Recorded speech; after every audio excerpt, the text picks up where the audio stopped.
7th problem में 0 to pi mod of sine x minus mod of cos x, इस पे ध्यान दो। मुझे वही देखना है कि जो बाहर बोर्ड लगा है पॉजिटिव कब देता है और नेगेटिव कब दे रहा है, कैसे ब्रेक करें इसको। तो मॉड ऑफ साइन एक्स और मॉड ऑफ कॉस एक्स में देखता हूं कौन बड़ा है और कौन छोटा है। मॉड ऑफ साइन एक्स का ग्राफ प्लॉट करूं 0 से लेके पाई तक, तो मॉड ऑफ साइन एक्स का ग्राफ तो 0 से लेके पाई में सेम ही दिखता है, साइन एक्स के जैसा ही 0 to pi. Mod of cos x की बात करूं तो मॉड ऑफ कॉस एक्स का पाई/2 तक इधर आएगा और इस टाइप से चला जाएगा ये पाई तक। ये जो कर्व है ये मॉड ऑफ कॉस एक्स का है, मॉड ऑफ साइन एक्स का। बीच में ये वाले जब दोनों एक दूसरे को मिलते हैं तो वो होता है 45, या यहां पे अपन बात करें तो 3π/4 135। तो यहां से देखो अगर मैं बात करूं ये तो आपका मॉड ऑफ कॉस एक्स है और एक ग्राफ जो बन रहा है वो मॉड ऑफ साइन एक्स का है। तो आपको ये समझना है तो 0 से लेके π/4 तक फर्स्ट ब्रेकअप तो आपको कब मिला 0 से π/4 में। तो 0 से π/4 में कौन बड़ा हो रहा है मॉड ऑफ कॉस एक्स। तो mod of cos x mod of sine x से बड़ा है कब 0 to π/4 में। तो लिमिट को मैंने ब्रेक किया इसमें 0 to सबसे पहले ले लिया π/4 और 0 से π/4 में मॉड ऑफ कॉस एक्स बड़ा होता है मॉड ऑफ साइन एक्स से। तो ये बाहर वाला मॉड खुलेगा माइनस साइन के साथ, इसको लिख सकता हूं मैं mod of sine x minus cos x. ये समझ में आता है क्या, मॉड ऑफ कॉस एक्स ये बाहर वाला मॉड आपका ऊपर हो गया ये dx। भला इस लिमिट को 0 से पाई तक की लिमिट को मैंने 0 से π/4 में फर्स्ट ब्रेकअप दिया। फिर मैं देना चाहूंगा π/4 से लेके 3π/4 तक, क्योंकि मॉड ऑफ कॉस एक्स तो ये चल रहा है। मॉड ऑफ कॉस एक्स यहां दिख रहा है और ये क्या है आपका मॉड ऑफ साइन एक्स। तो मैं चलूंगा π/4 से लेके 3π/4 तक। तो π/4 से 3π/4 में मॉड ऑफ साइन एक्स बड़ा होता है मॉड ऑफ कॉस एक्स से। तो ये चीज ग्रेटर देन आएगी इससे, मतलब आपको पॉजिटिव साइन मिलेगा। तो पॉजिटिव कब मिलेगा ये π/4 से लेके 3π/4 में, वो कौन है mod of sine x minus mod of cos x. ये इतना आया। आगे बात करिए आपने प्लस 3π/4 से फिर पाई तक गया तो फिर मॉड ऑफ कॉस एक्स, फिर माइनस का साइन आ जाएगा आपके पास। ये 3π/4 से लेके पाई तक mod of sine x minus mod of cos x. अब यहां ये तो आपने बाहर के मॉड को तोड़ा, बाहर जो मॉड फंक्शन था इसको ब्रेक किया। अब अंदर वालों की बारी है, अंदर देखते हैं अपन। तो 0 से π/4 में मॉड ऑफ साइन एक्स ये पॉजिटिव देता है अंदर, तो साइन एक्स से ही खुल जाएगा। 0 से π/4 में कॉस एक्स भी पॉजिटिव देता है तो ये कॉस से ही खुल गया। तो 0 से π/4 सिंपल हो गया है sine x minus cos x dx। अब आप इसको इंटीग्रेट करते रहो, ये दे देगा।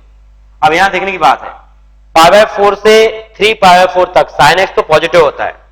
अब इस ग्राफ को भूल जाओ आप, इसको अलग से कर रहे हैं। साइन एक्स की बात करें तो साइन एक्स π/4 से लेके 3π/4 तक क्या चलेगा ये पॉजिटिव ही चलेगा। तो ये तो पॉजिटिव से ब्रेक हो गया।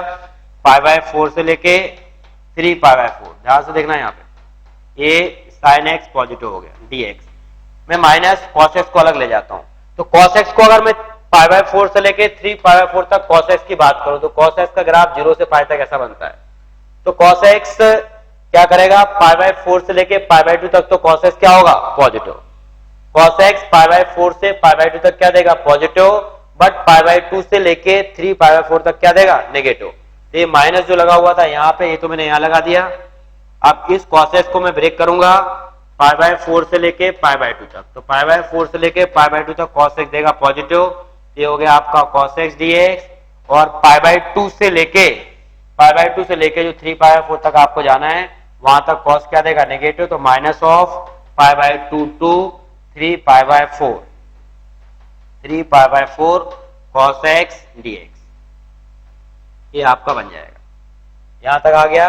और लास्ट स्टेप ये जो थी 3π/4 टू पाई में, इस केस में तो साइन भी, साइन क्या देगा ये पॉजिटिव, cos क्या देगा नेगेटिव। तो अगला जो लिखना है आपको यहाँ कहीं बना दे, इसको ही ब्रेक कर दो, ये भी ब्रेक हो जाएगा फाइनली। इसको ब्रेक होके ये देगा आपका minus of 3π/4 to pi sine x तो पॉजिटिव रहेगा, cos x नेगेटिव हो जाएगा, तो प्लस cos x बन जाएगा dx। समझ में आ रहा होगा वैसे 3π/4 टू पाई। मैं इसको ब्रेक कर दूं तो ऐसा बनेगा। अब मैं फाइनली वैल्यूज लिख देता हूं क्या आ रही क्या नहीं आ रही। ये ब्रेकअप समझ में आया ना? फर्स्ट बाहर के मॉड को तोड़ दिया, बाहर के मॉड के बाद ये देखता गया क्या क्या हो रहा है। अब इसको इंटीग्रेट करें, इंटीग्रेट करने के बाद सीधा सीधा आंसर आ जाएगा।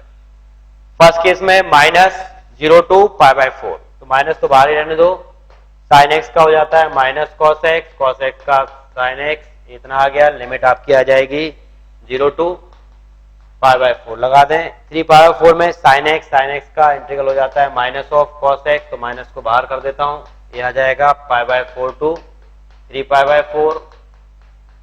फिर आएगा यहाँ पे माइनस कॉस एक्स का साइन एक्स π/4 to π/2, फिर माइनस माइनस प्लस हो जाएगा, कॉस एक्स का फिर साइन एक्स π/2 to 3π/4। फिर यहाँ पे आ जाए साइन एक्स का माइनस कॉस एक्स और प्लस कॉस एक्स का साइन एक्स, आपका लिमिट जाएगा 3π/4 to π। इस तरीके से इसको ब्रेक कर लेते हैं। देख लो आराम से सॉल्व हो जाएगा। तो ये बस लिमिट का ध्यान रखना, लिमिट कैसे ब्रेक हो रही है, इनकी वैल्यूज डाल दें, वैल्यूज डाल के कुछ ना कुछ आंसर निकल आएगा इसका। आप सॉल्व करेंगे तो फाइनल आंसर तुम्हें दिखना चाहिए 4√2 - 1। इसका जो आंसर आपको दिखेगा 4 × √2 - 1। पूरे कैलकुलेशन वगैरह कुछ करोगे ये आ जाएगा 4√2 - 1। इस टाइप से ब्रेकअप देगा। तो ये तो था मॉड का। मैं थर्ड प्रॉपर्टीज पे बात कर रहा था। ए से लेके बी तक का लिमिट है, तो ए से लेके बी तक की लिमिट को आप बीच में ब्रेक कर सकते हो, ए से सी तक, सी से बी तक, fx dx। इसमें मैंने मॉड फंक्शन को इंट्रोड्यूस करा और मॉड फंक्शन को इस तरीके से आप सॉल्व कर सकते हैं। अब देखें ग्रेटेस्ट इंटीजर। कभी ग्रेटेस्ट इंटीजर आता है तो ग्रेटेस्ट इंटीजर में भी आपको लिमिट को ब्रेक करना पड़ेगा। ग्रेटेस्ट इंटीजर के प्रॉब्लम को किस तरीके से सॉल्व करते हैं ये भी सुनो। 0 to 1.5 x² dx, ये वाला नोट कर लिया। आप इसको करने की कोशिश करो जरा, 8th को 9th को ब्रेक तो करो। 0 to 1.5 box of x² dx और 0 to 2 box of x² dx, इसको कैसे ब्रेक करते हो करो जरा, मैं बताता हूं फिर। बेटा greatest integer, greatest integer function को ब्रेक करने के लिए यहां पे ध्यान से सुनो। इसको बॉक्स के अंदर जब भी कोई वैल्यूज हो बनेगी तो अल्टीमेट वो इंटीजर पे ही ब्रेक होगा। जैसे मैंने लिखा बॉक्स ऑफ x, मैं चाहता हूं ये 0 से लेके 5 तक चले, तो इसमें आपको सबसे पहले ये देखना है कि यार बॉक्स के अंदर वाला इंटीजर कब कब बनता है और वो इंटीजर क्या इस लिमिट के अंदर है या नहीं है। जैसे मैं चाहता हूं कि x का वैल्यू, तो x का अगर मैं 0 डालूंगा तो ये 0 ही बनेगा। अब x की इंटीग्रल वैल्यू कौन कौन सी बन सकती है, 1 2 3 4 5, बहुत सारी। बट इस लिमिट के बीच में x क्या है जिसके लिए वो इंटीजर बने, तो इस लिमिट के बीच में x भी क्या है 1 2 3 4। मतलब इस अगर x ही लिखा हुआ है अंदर तो मैं इसको कैसे ब्रेक कर सकता हूं, 0 से 1 box of x dx plus 1 से लेके 2, 2 से 3, 3 से 4, 4 to 5, प्लस का साइन लगाते जाना। मतलब जितनी बार भी ब्रेक हो रहा है आपको सबसे पहले देखना है कि बॉक्स के अंदर वाला इंटीजर कब बनता है, और जब इंटीजर बने उसके लिए x की वैल्यू कौन सी काम कर रही है, वो x की वैल्यू इसके अंदर है या नहीं है। जैसे इस प्रॉब्लम को मैं देखूं, मुझे मालूम है यार कि मैं देखूंगा सबसे पहले कि x² इंटीजर कब कब बन रहा है। तो x² इंटीजर क्या बनता है, 0 भी दे सकता है, लेकिन 0 1 भी दे सकता है, 2 भी दे सकता है, 3 भी दे सकता है, बहुत सारी इंटीजर वैल्यू दे सकता है x²। अब आपको x की वो वैल्यू फाइंड आउट करनी है जो इस लिमिट के अंदर हो। ये इंटीजर तो इतने सारे दे सकता है, बट x की वो वैल्यू जो इसके अंदर हो। तो एक तो 0 कब देगा, जब x क्या होगा 0, तो 0 तो आपका लोअर लिमिट ही है, मतलब आप यहां से इनिशिएट ही करोगे। इसके बाद ये कब दे सकता है, जब x क्या हो 1, तो 1 इसके अंदर ब्रेक हो रहा है तो ऑब्वियसली 1 रखेंगे। फिर ये कब दे सकता है इंटीजर, जब x का वैल्यू कितना हो √2, तब ये 2 देगा। जब x का वैल्यू कितना होगा √2, तो ये 2 दे रहा है, तो इस केस में √2 भी इस लिमिट के अंदर आएगा, √2 पे ब्रेक होगा। ये कब दे सकता है इंटीजर, जब क्या होता है √3, लेकिन √3 इस लिमिट के बाहर निकल जाएगा, तो आप अपना √3 से कोई मतलब नहीं, इसके आगे की वैल्यूज अपने काम की नहीं है। लिमिट केवल 0 से 1, 1 से √2, √2 से आपका जो 1.5 तक है वहां तक लिमिट को ब्रेक करेंगे। सबसे पहले देखना है कि यार बॉक्स के अंदर वाला कब कब इंटीजर बनता है, जब इंटीजर बनता है तब तब x की जिन वैल्यूज के लिए वो इंटीजर बनेगा उन पे आप लिमिट को ब्रेक करोगे। जैसे इस केस में मैंने देखा x² बन सकता था 0 1 2 3 4 सब कुछ, तो x की वैल्यूज जो आपके काम की है वो केवल 3 ही निकल के आई, 3 क्या 2 ही निकल के आई, इनफैक्ट 1 और √2। तो इस लिमिट को मैं कहां पे ब्रेक करूंगा, 1 पे और √2 पे। तो 0 टू ले गया मैं 1 box of x square dx plus 1 to √2 box of x square dx, फिर √2 से लेके आपका चला जाएगा 1.5 तक box of x square dx। अब इसको देखें 0 से 1, तो 0 से 1 में 0 से 1 में ये क्या देगा, जो भी वैल्यू देगा वो 0 से 1 के बीच देगा, 0 से 1 के बीच, दैट मीन 0 पॉइंट समथिंग, और 0 पॉइंट समथिंग का ग्रेटेस्ट इंटीजर क्या होता है, 0। तो 0 से 1 में अल्टीमेट इसकी वैल्यू क्या आ गई, 0। इसको मैं बाहर लिख देता हूं, 0 to 1 dx। 1 से 1 पे क्या देगा ये 1, √2 पे क्या देगा अंदर वाला 2। सो बॉक्स के अंदर की जो वैल्यू मिलेगी वो किसके बीच मिलेगी, 1 से 2। तो बॉक्स के अंदर का वैल्यू 1 से लेके 2 के बीच में लाई कर रहा है, और अगर 1 से लेके 2 के बीच में लाई करता है तो 1 से 2 के बीच का ग्रेटेस्ट इंटीजर कितना हो जाएगा आपका 1। तो ये वैल्यू 1 बन गया, ये हो गया 1 to √2 dx। प्लस √2 डालोगे तो क्या दे देगा 2, 1.5 का होल स्क्वायर मतलब 2 से बड़ी वैल्यू, तो इसका बॉक्स जो बनेगा वो क्या बन जाएगा 2। और जब वो अपने इंटीग्रल वैल्यू देता है तो उसको हटा दिया करो, ये तो चला गया क्योंकि इसी का वैल्यू कितना आया 2, इसी का वैल्यू कितना आया 1, इसी का वैल्यू कितना आया 0। इसको करने की जरूरत ही नहीं है, 0 हो जाएगा। ये लिखा हुआ है x 1 से लेके √2 तक, ये लिखा है 2x √2 से लेके 1.5 तक, तो ये हो जाएगा आपका √2 माइनस 1 प्लस 2, ये हो गया 1.5 माइनस √2। अब आप इसको सॉल्व कर लें तो √2 माइनस 1 2 1.5 ये 3 हो जाएगा, माइनस 2 √2, तो ये आ जाएगा यहाँ पे 2 माइनस √2। तो फाइनल आंसर हो गया इसका 2 माइनस √2। तो 0 to 1.5 ये आएगा 2 माइनस √2। इसको भी कर ही लोगे आप समझ में आ गया होगा। एक 1 पे ब्रेक होगा, √2 पे ब्रेक होगा, √3 पे ब्रेक होगा, और √4 का मतलब क्या हो गया 2।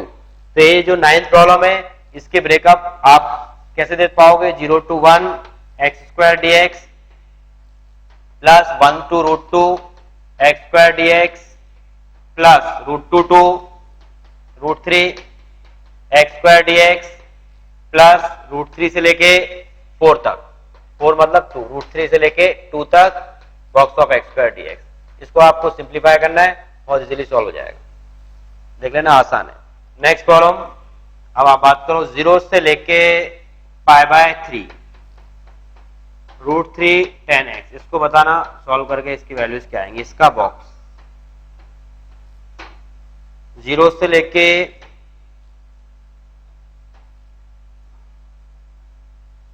e to the power x minus box of x करो।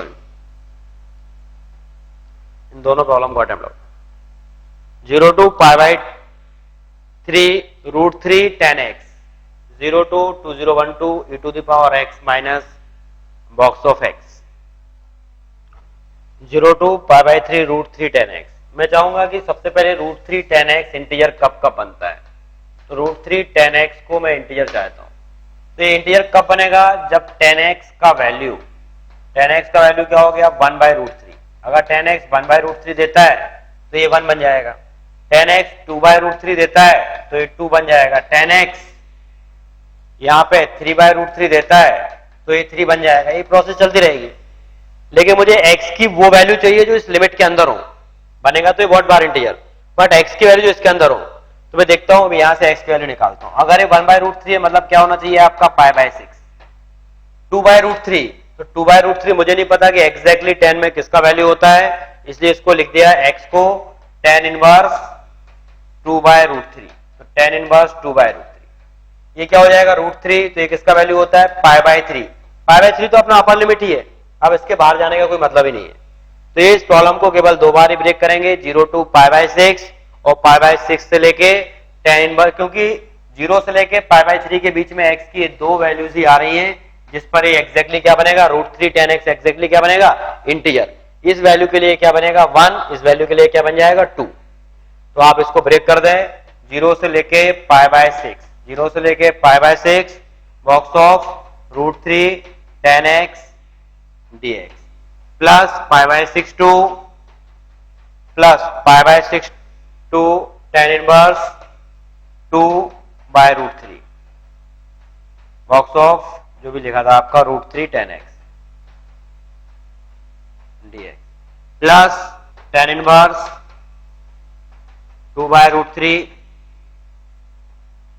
2 π/3 √3 tan x dx। अब इसको मैं देखूं कि 0 से π/6, तो 0 से इस केस में आप एक काम करा करो, एक आसान तरीका भी है। सबसे पहले आपने लोअर लिमिट रख दिया, 0 रखा तो इसका वैल्यू कितना आया 0, π/6 अपर लिमिट रखा तो tan π/6 1/√3 मतलब ये क्या दे देगा 1। तो लोअर लिमिट पे 0 दिया, अपर लिमिट पे इसने क्या दिया 1। जो एक वैल्यू दे रहा है 0 और एक वैल्यू क्या दे रहा है 1, जो छोटा वाला वैल्यू होगा वो इसका वैल्यू बन जाता है।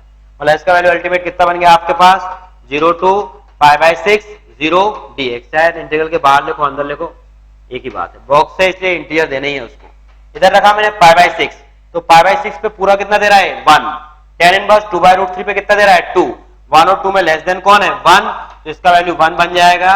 ये π/6 to π/3 ये आ गया 1 dx प्लस tan इनवर्स 2/√3, इस केस में इसका वैल्यू क्या बन गया 2, π/3 डाला तो क्या बन जाएगा 3, छोटा वैल्यू कौन है 2, तो ये बन गया आपका इस केस में tan इनवर्स 2/√3 से लेके π/3 तक ये बन जाएगा आपका 2 dx। अब इसका इंटीग्रल करने की जरूरत नहीं है, ये तो आपका 0 ही दे देगा। इसको करोगे तो ये बन जाएगा आपके पास x, और x का मतलब π/6 से π/3, π/6 से π/3 प्लस यहाँ पे 2, ये हो जाएगा x tan इनवर्स 2/√3 से लेके π/3 तक। वैल्यू डाल दें इसमें तो ये बन जाएगा π/3 minus π/6 plus 2 π/3 minus tan inverse 2/√3। Solve कर लो थोड़ा बहुत, जो भी आ जाए। ये हो गया π/6 प्लस 2 π/3 माइनस 2 tan इनवर्स 2/√3।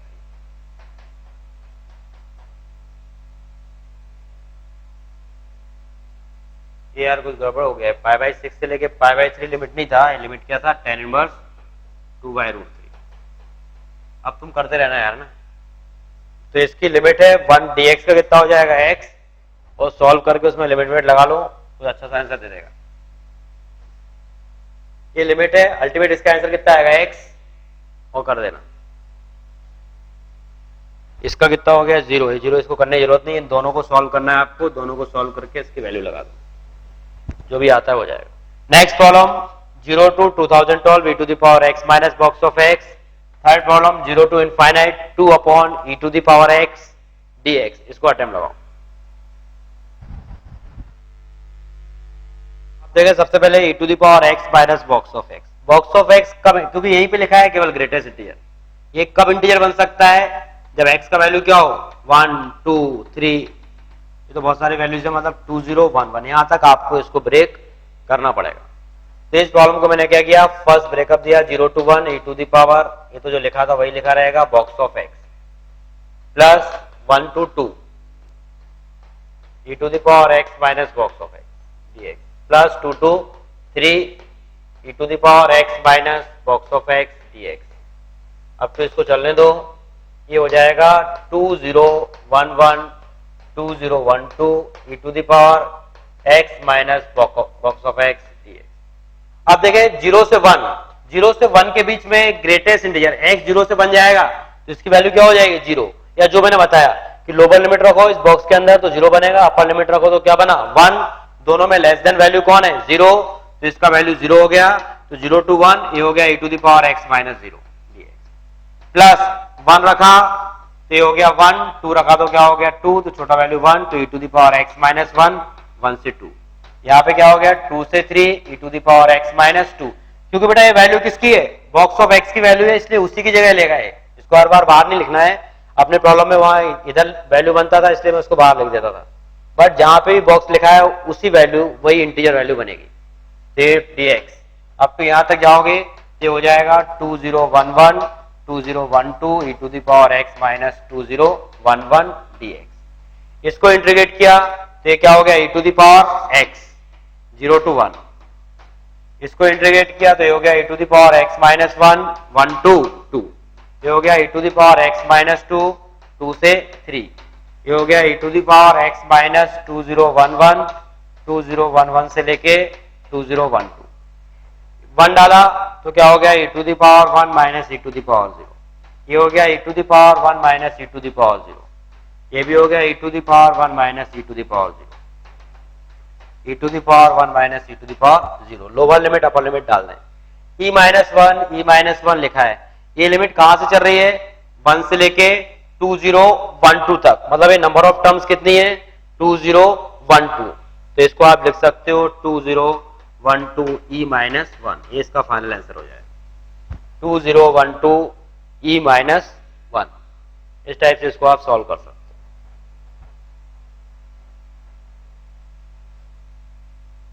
जितने बार ब्रेक हो रहा है उतने ब्रेकअप दे दो। इसका एक और अप्रोच समझने की कोशिश करो, ये लिखा है 022012, इसको इंटू 1 लिख सकता हूं मैं, यहाँ इंटू क्या कर देते हैं इसको 1, ये लिखा है e टू दी पावर, इसको ढंग से देखो तो ये फ्रैक्शनल फंक्शन ऑफ x है, x minus greatest integer x का मतलब क्या होता है कि fractional function of x, 0 to 2012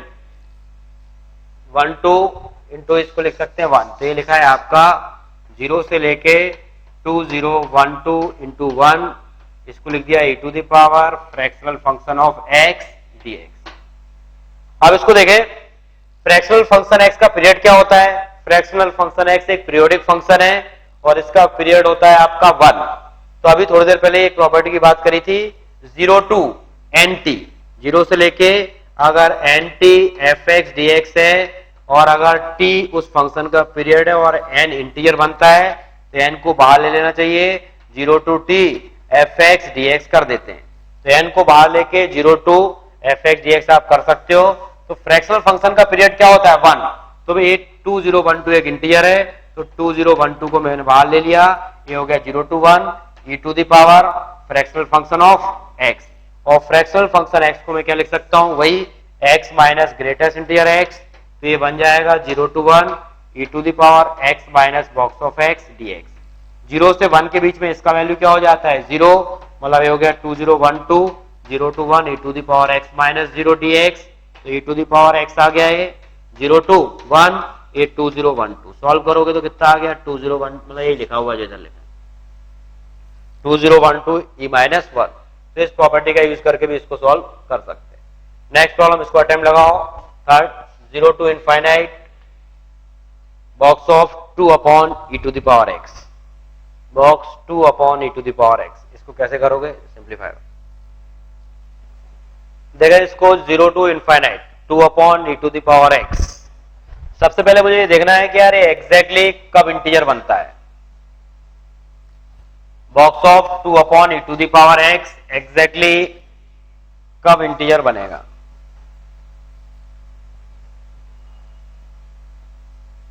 तो यार इंटीजर कब बनेगा जब डिनोमिनेटर क्या हो, ये जैसे डिनोमिनेटर की बात करें तो अगर e to the power x का value, e to the power x का वैल्यू अगर 1 बन गया, e to the power x का 1 बनता है वैल्यू तो ये इंटीजर बन जाएगा, 2 बनेगा। e to the power x का वैल्यू 2 होता है तो भी ये इंटीजर बनेगा। बट अगर e to the power x का वैल्यू 3 हो गया तो ये क्या देगा 2/3, तो मैं 2 के बाद की तो कोई इंटीजर ले ही सकता हूं। एक पॉसिबिलिटीज और बनती है कि e to the power x क्या हो जाए 1/2 1/3, इस टाइप की कुछ चीजें बनती है तो भी ये इंटीजर बन सकता है। अब आपको ये चीज देखना है कि ये तो मालूम चला कि इन केस पे क्या बनेगा इंटीजर बनेगा, e to the power x की इन वैल्यूज के लिए क्या बन रहा है इंटीजर, बट आपको देखना है कि इन वैल्यूज के लिए x का जो वैल्यू आता है वो इस लिमिट के अंदर है या नहीं है। अगर 1 लेता हूं तो x का वैल्यू कितना आता है ln1 दैट मींस 0, ये लेता हूं तो इसका वैल्यू कितना आता है ln2, ये चीज करता हूं तो इसका वैल्यू कितना आता है ln1/2, फिर ln1/3। अब देखते हैं आपके लिमिट में कौन कौन सी वैल्यूज आ रही है, तो इसका मतलब 0, ये तो आपका ln2 होता है, ये सारी वैल्यूज क्या होती है नेगेटिव में, ln1/2 मतलब माइनस ln2, ln1/2 का मतलब कितना हो जाएगा माइनस ln2, ये माइनस ln3, तो नेगेटिव की वैल्यू तो अपने पास है ही नहीं है, तो 0 से ये ln1 0, मतलब ये तो लोअर लिमिट ही आ गया, तो 0 से इनफाइनाइट में केवल एक ही वैल्यू फंस रहा है यहाँ पे ln2, तो आप इसको केवल एक ही वैल्यू इस पे ब्रेक कर सकते हो, 0 से ln2 और 0 से इनफाइनाइट। तो 0 से लेके ln2 पे ब्रेक किया पहला, ये हो गया 2 upon l e to the power x dx plus ln2 से मैंने ब्रेक किया इसको इंफिनिटी तक, ये हो गया 2 upon e to the power x, इसका बॉक्स dx। अब इसको देखें, 0 डालोगे तो e टू द पावर 0 का मतलब हो जाएगा 1, लोअर लिमिट पे कितना दे रहा है 2, ln2 डालोगे तो कितना दे देगा ये 1, तो इसका 0 पे दिया इसने 2, ln2 पे दिया 1, दोनों में छोटा कौन है 1, तो 0 से ln2 पे क्या हो गया 1 dx। ln2 डाला तो इसने दिया 1, x इक्वल टू इंफिनिटी डाला तो इसने कितना दिया 0, दोनों में छोटी वैल्यू कौन है 0, तो इसका वैल्यू बन गया 0 dx। तो ये पूरा हो गया 0, इसको सॉल्व करोगे तो ये दे देगा x, ये 0 से लेके ln2 तक, तो ये हो गया ln2 माइनस 0, मतलब फाइनल आंसर आ गया इसका ln2। इस टाइप से आप इसको सॉल्व करेंगे। Next problem 0 to 2 pi box of sin x plus cos x, solve करो इसको। 0 to 2 pi box of sin x plus cos x dx, इसको attempt low. 0 to 2 pi sin x plus cos x, आपको देखना है exactly ये कब integer दे रहा है, ये जब जब इंटीजर देगा तब तब आपको प्रॉब्लम को ब्रेक करना है। तो बेटर है कि मैं दो ट्रिग्नोमेट्रिकल फंक्शन की जगह अगर एक ही ट्रिग्नोमेट्रिकल फंक्शन बना लूं तो इंटीजर ढूंढना आसान हो जाएगा। तो मैंने क्या किया 0 to 2 पाई, इसमें √2 का मल्टीप्लाई किया और √2 से डिवाइड किया, तो 1/√2 sin x plus 1/√2 cos x। अब देखें 1/√2 का मतलब cos π/4 sin x plus sin π/4 cos x, तो ये हो जाएगा 0 to 2 पाई, यहां बन गया √2, ये हो जाएगा sin x प्लस π/4, इसका बॉक्स। अब इसको इंटीजर ढूंढना पूरे को आसान होगा, क्योंकि ये क्या बनेगा, जब ये चीज 0 बनेगी तो पूरा 0 हो जाएगा, जब ये चीज 1/√2 बनेगी तो ये 1 बन जाएगा, ये जब -1/√2 बनेगा तो -1 बन जाएगा। अब आप इसको इंटीजर ढूंढते रहो और लिमिट में ब्रेक कर लो। तो लिमिट में ब्रेक करने के बाद मतलब इस पूरे को इंटीजर मतलब इसकी वैल्यू प्लस माइनस √2 या 0, इनमें से जो भी होती है इसके हिसाब से इंटीजर बनता जाएगा और ब्रेक होता जाएगा। ठीक है ना, ये था आपका थर्ड प्रॉपर्टीज करना। इसको नहीं आया तो बात करेंगे फिर नेक्स्ट क्लास में, और इसके बाद फोर्थ फिफ्थ जितनी प्रॉपर्टीज है नेक्स्ट आगे अपन